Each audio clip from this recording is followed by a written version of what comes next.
लोकसभा निवडणुकीच्या पार्श्वभूमीवर जिल्ह्यात कर्नाटक सीमेलगत असलेल्या रस्त्यावर 9 तपासणी नाके ठेवण्यात आलेत।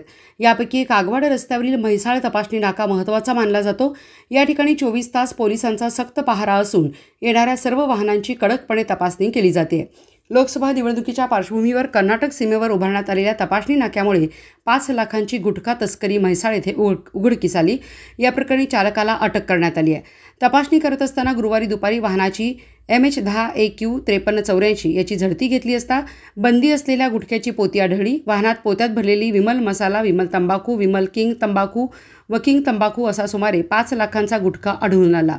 या प्रकरणी मिरज ग्रामीण पोलीस ठाण्याच्या पोलिसांनी गुटख्यासह वाहन जप्त केले असून अकबर शेख वर्ष 45 राहणार 100 फुटी रोड पाकीजा मस्जिदजवळ सांगली याला ताब्यात घेण्यात आले।